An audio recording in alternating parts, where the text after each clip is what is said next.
बिस्मिल्लाहिर्रहमानिर्रहीम। जिस तरह से हमने पहले एक्वियस ह्यूमर की डायनामिक्स के बारे में स्टडी किया, उसकी सिक्रीशंस के बारे में डिस्कस किया, फिर हमने ये डिस्कस किया कि वो किस तरह से ड्रेन आउट होता है। तो अब हम इसकी पैथोलॉजिकल कंडीशन को स्टडी करते हैं।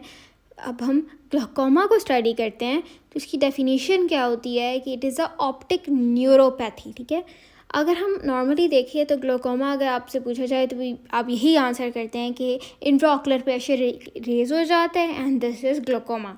ठीक है, लेकिन जो इंट्राऑक्यूलर प्रेशर रेज होता है it is the risk factor of the glaucoma. ठीक है, तो इसकी डेफिनेशन क्या होती है कि ये ऑप्टिक न्यूरोपैथी होती है और इसके अंदर जो इसका हॉलमार्क होता है कि विजुअल फील्ड के अंदर डिफेक्ट आना शुरू हो जाता है।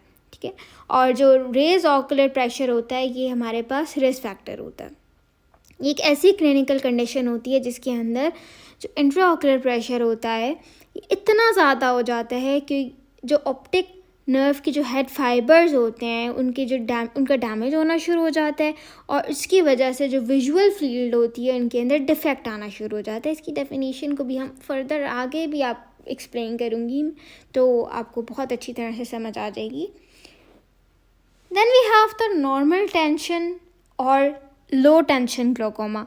इसके अंदर क्या होता है कि जो इंट्राऑक्यूलर प्रेशर होता है वो बिल्कुल नॉर्मल होता है। इंट्राऑक्यूलर प्रेशर इंक्रीज़ नहीं किया हुआ होता है, लेकिन फिर भी जो ऑप्टिक नर्व हेड फाइबर्स होते हैं उनकी कपिंग होना शुरू हो जाती है और विजुअल फील्ड के अंदर डिफेक्ट आना शुरू हो जाता है।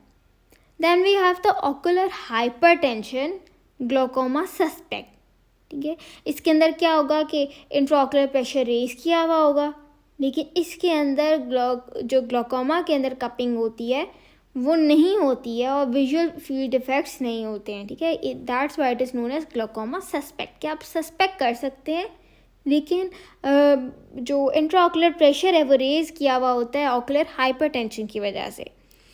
फिर हम इसको क्लासीफाई कैसे करते हैं? क्लासीफाई में हम लोग सबसे पहले इसको प्राइमरी ग्लाकोमा के अंदर क्लासीफाई करते हैं और सेकेंडरी ग्लाकोमा के अंदर क्लासीफाई करते हैं। प्राइमरी ग्लाकोमा के अंदर we have the primary angle closure glaucoma, फिर प्राइमरी ओपन एंगल ग्लाकोमा, फिर सेकेंडरी ग्लाकोमा के अंदर सेकेंडरी ओपन एंगल और secondary close angle glaucoma. Then we have the congenital glaucoma. Congenital glaucoma में हमारे पास जो इंट्राऑक्यूलर प्रेशर होता है वो बाय बर्थ एलिवेटेड होता है।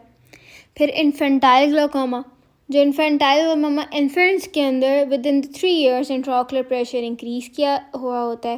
Then we have the juvenile glaucoma. ठीक है, जुवेनाइल ग्लाकोमा जो है वो 3 और 16 years की एज के बीच में होता है और इसको सेकेंडरी ग्लाकोमा के अंदर भी हम इसको इंक्लूड कर सकते हैं।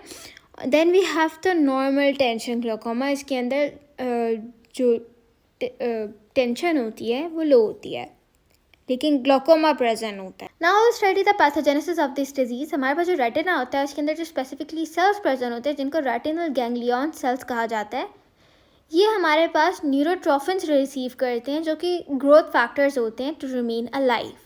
ठीक है, अपना काम करने के लिए न्यूरोट्रोफिन्स रिसीव करते हैं। जब न्यूरोट्रोफिन्स ब्लॉक हो जाते हैं तो ऑब्वियसली जो सेल की प्रोडक्शन है, जो नॉर्मल फिजियोलॉजिकल फंक्शंस है वो नहीं कर पाएगा सेल और उसकी डेथ हो जाएगी। ठीक है, एपोप्टोसिस हो जाएगी। एपोप्टोसिस हमारे पास एक प्रोग्राम सेल डेथ होती है। ठीक है, और इसके अंदर क्या होता है कि एक ऐसी सेल डेथ होती है कि जिसके अंदर जो ऑपोजिट सेल्स होते हैं, नेबरिंग सेल्स होते हैं, वो उसको इंगल्फ कर लेते हैं और इन्फ्लेमेटरी रिस्पॉन्स प्रेजेंट नहीं होता। जब रेटिनल गैंग्लियन सेल्स की डेथ हो जाती है तो ऑब्वियसली जो रेटिनल नर्व फाइबर्स होते हैं वो भी डैमेज आउट हो जाते हैं। जब वो डैमेज हो जाएंगे तो इसके अंदर ऑप्टिक डिस्क चेंजिंग्स आएंगी और ऑब्वियसली विजुअल फील्ड डिफेक्ट हो जाएगा। अब इसकी कॉज क्या हो सकती है? ठीक है, तो कॉज में मैकेनिकल थ्योरी भी और इस्चीमिक थ्योरी भी है। अब हम इसकी मैकेनिकल थ्योरी के बारे में देखते हैं। अगर मैकेनिकल थ्योरी की बात की जाए तो ये हमारे पास अगर मैकेनिकल स्ट्रेच आ जाए लैमिना क्रब्रोजा के अंदर, लैमिना क्रब्रोजा हमारे पास जो ऑप्टिक नर्व होता है वहाँ पर एक पॉइंट होता है, तो वहाँ पर स्ट्रेच होना शुरू हो जाएगा। वहाँ पे एक्सॉन्स होते हैं, उनकी डिफॉर्मेशन होना शुरू हो जाएगी और नर्व फाइबर्स डैमेज होना शुरू हो जाएंगे और वहाँ पे इस्चीमिया होना शुरू हो जाएगा। ब्लड फ्लो हमारे पास रिस्ट्रिक्ट होना शुरू हो जाएगी और उसकी वजह से जो न्यूरोट्रोफिन्स होते हैं, ग्रोथ फैक्टर्स होते हैं, वहाँ पर जो गैंग्लियन सेल्स होते हैं, रेटिनल गैंग्लियन सेल्स वहाँ तक नहीं पहुँच सकेंगे तो वो अपोप्टोसिस हो जाएंगी और सेल डेथ हो जाएगी। That ischaemia. अब इस्चीमिक थ्योरी के अंदर हमारे पास क्या होगा कि इसके अंदर इसको वास्कुलर इनसफिशिएंट थ्योरी भी कहा जाता है, ठीक है। इसके अंदर क्या होगा कि जो परफ्यूजन प्रेशर होता है ऑप्टिक नर्व हेड के अंदर वो कॉम्प्रोमाइज़ किया होता है, और ऑब्वियसली फिर एक्सोप्लाज्म जो होता है वो डिस्टर्ब हो जाएगा और रेटिनल गैंग्लियन सेल्स डैमेज हो जाएंगे, और रेटिनल गैंग्लियन सेल्स जब डैमेज हो जाएंगे तो हमारे पास ग्लूकोमा हो जाएगा।